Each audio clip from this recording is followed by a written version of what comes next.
আচ্ছা, এখনকার টপিক হচ্ছে আমাদের আইডেন্টিফায়ার্স। হ্যাঁ, সো আইডেন্টিফায়ার্সটা কি আমরা একটু দেখি। বলছে identifiers are the name that identify the element such as class, method and variable in a program. তার মানে একটা প্রোগ্রামের মধ্যে যে নামগুলো আমরা ব্যবহার করি, এই নামগুলোকেই বলা হয় আসলে আইডেন্টিফায়ার্স। ঠিক আছে, তো এখানে বলতেছে as you see in listing 2.3 মানে বলতেছে compute average, main, input, number 1, number 2, number 3, and so on are the name of the thing that appear in the program. তার মানে এগুলো আসলে প্রোগ্রামের মধ্যে ইউজড কিছু নাম। ইন প্রোগ্রামিং টার্মিনোলজি মানে প্রোগ্রামের মতে বা প্রোগ্রামের ভিত্তিতে such name are called identifiers. তার মানে প্রোগ্রামে আমরা যত নাম, যত এই যে ভ্যারিয়েবল নেম ধরলাম, একটু আগে আমরা ভ্যারিয়েবল সম্পর্কে জানলাম, তো ভ্যারিয়েবলের যে নেমগুলো আমরা ধরতেছি বা যেই ভ্যারিয়েবল নেমগুলো দিচ্ছি এগুলোও কিন্তু আইডেন্টিফায়ার্স। ওকে, আচ্ছা। All identifier must অবে the following rules. Identifier লেখার জন্য আবার কিছু রুলস আছে। আপনি চাইলে যে কোনো মানে যা তা করে একটা আইডেন্টিফায়ার্স লিখে দিতে পারবেন না। তো বলতেছে an identifier is a sequence of character that consist of letter, digits, underscore and the dollar sign. বলতেছে একটা আইডেন্টিফায়ারের মধ্যে অনেকগুলো ক্যারেক্টার থাকবে, মানে সিকোয়েন্স অফ ক্যারেক্টার থাকবে, এবং এগুলো একটা কম্বিনেশন হতে পারে, letter, underscore, digit, dollar sign, এগুলোর একটা কম্বিনেশনও হতে পারে। দেন আরো বলতেছে an identifier must start with a letter. অবশ্যই আপনাকে কোনো একটা ক্যারেক্টার বা লেটার দিয়ে শুরু করতেই হবে। an underscore or dollar sign, আচ্ছা বলতেছে সরি বলছে উইথ আ লেটার অথবা একটা আন্ডারস্কোর অথবা একটা ডলার সাইন।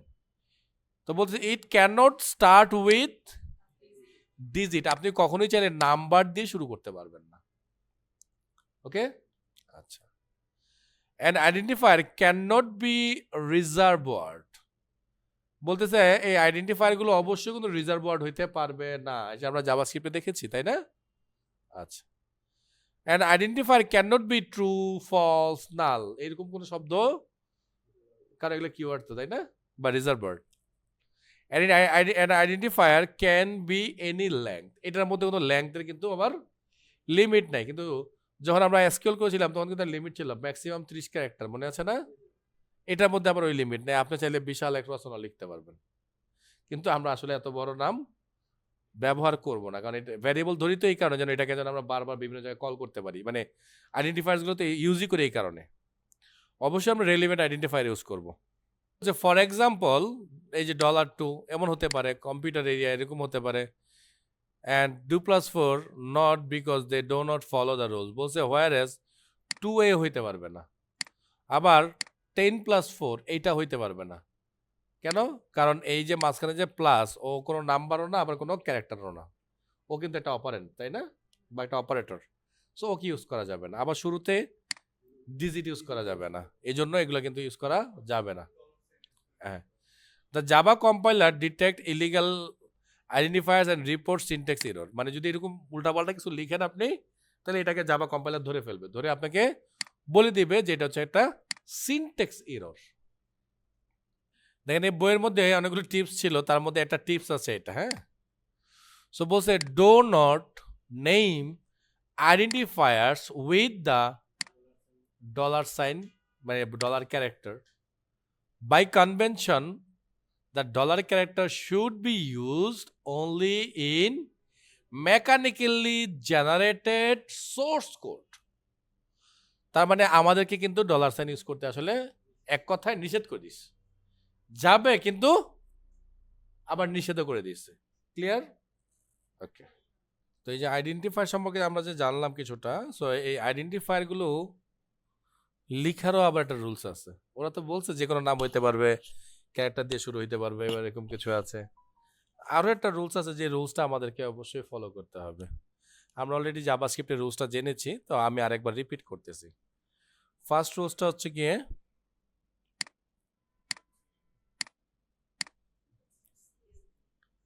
প্যাসকেল কেস, মনে আছে না? সেকেন্ডটা হচ্ছে গিয়ে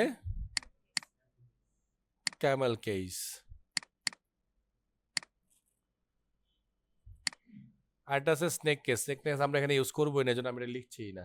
ওকে, সো ধরেন কোন একটা আইডেন্টিফায়ার্সের আমরা নাম দিব, আইডেন্টিফায়ার্সটা আমরা একটা ভেরিয়েবল ইউজ করতে চাই। হ্যাঁ, তো ভেরিয়েবল ইউজ করতে চাই, আমরা একটা আইডেন্টিফায়ার্সের নাম দেবো আমরা হচ্ছে ইউজার নেম।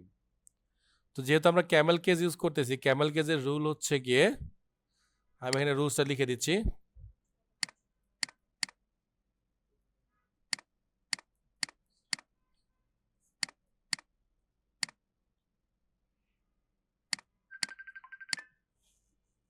বললাম এটা স্টার্ট হবে অলওয়েজ স্মল ক্যারেক্টার দিয়ে।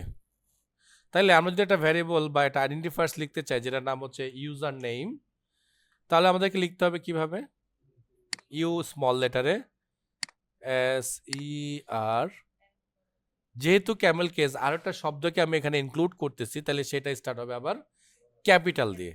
তাহলে আমরা লিখতেছি নেম।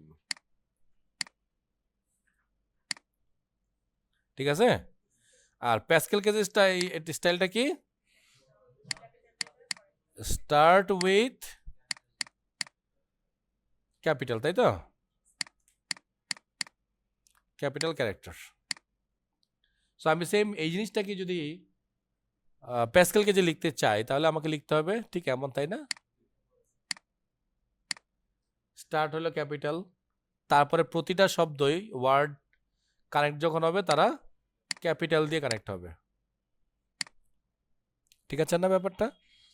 তো এখন ব্যাপার হচ্ছে জাভাতে তো, জাভাস্ক্রিপ্টে তো আসলে আমরা প্যাসকেল কেসের খুব একটা ইউজ খুঁজেই পাই নাই, কিন্তু জাভায় আমরা প্রচুর প্যাসকেল কেসের ইউজ খুঁজে পাবো। মানে প্রচুর না, বাট আমরা ইউজ করব আসলে। হ্যাঁ, আচ্ছা, তো ক্যামেল কেসটাকে আমরা কোথায় কোথায় ব্যবহার করব? তো প্যাসকেল কেসটা মূলত আমরা ব্যবহার করব যখন আমরা ভ্যারিয়েবল লিখব। সরি, ক্যামেল, দুঃখিত, ক্যামেল কেস যখন আমরা কোনো একটা ভ্যারিয়েবলের নাম বা একটা আইডেন্টিফায়ার ভ্যারিয়েবলের জন্য রেডি করব, সেটা অলওয়েজ হবে কিসে? ক্যামেল কেসে। কোনো মেথডের যখন আমরা নাম দিব, ওইটার জন্য আমরা ইউজ করব কি? Camel case. ওকে, মোটামুটি ম্যাক্সিমাম জায়গায় আমরা ব্যবহার করব ক্যামেল কেস। তাহলে প্যাসকেল কেসের ব্যবহার কই? আচ্ছা, এইবার ওর ব্যবহারটা আমি এখানে লিখতেছি।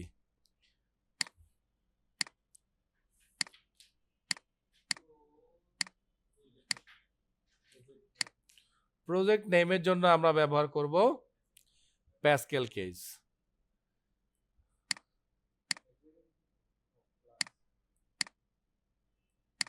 ক্লাস নেমের ক্ষেত্রে আমরা ব্যবহার করব প্যাসকেল কেস।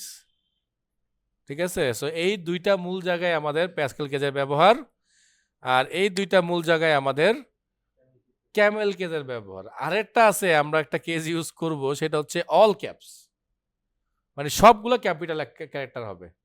সে ইউজার নেমটাই তখন এমন হবে ইউ এস ই আর নেম, সরি। সো এইটাকে আমরা ব্যবহার করব যখন আমরা এখানে কনস্ট্যান্ট টাইপের ভেরিয়েবল ডিক্লেয়ার করব। কনস্ট্যান্ট, যদিও জাভাতে কনস্ট্যান্ট নামে কোনো ভ্যারিয়েবল ডিরেক্টলি আমরা ডিক্লেয়ার করতে পারি না, কনস্ট্যান্ট ভ্যারিয়েবল ডিক্লেয়ার করার জন্য আমরা একটা শব্দ ব্যবহার করি, যে শব্দটার নাম হচ্ছে এটা, ফাইনাল। যদি কোনো ভ্যারিয়েবলের আগে আমরা লিখে দিই ফাইনাল, ওই ভ্যারিয়েবলটা বাই ডিফল্ট কনস্ট্যান্ট হয়ে যাবে। তার মানে কনস্ট্যান্ট হয়ে গেলে কি হয়, যে আমরা চাইলেই তার ভ্যালুকে চেঞ্জ করতে পারি না, তাই না?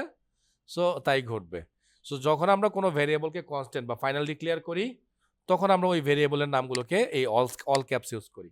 তখন আমরা আর এই ক্যামেল কেস ওখানে ইউজ করি না। শর্তটা মনে থাকবে তো? মানে অল ক্যাপিটাল। ঠিক আছে? সো এই ছিল মোটামুটি আইডেন্টিফায়ার্স এবং আইডেন্টিফায়ার্সের কিছু বেসিক রুলস।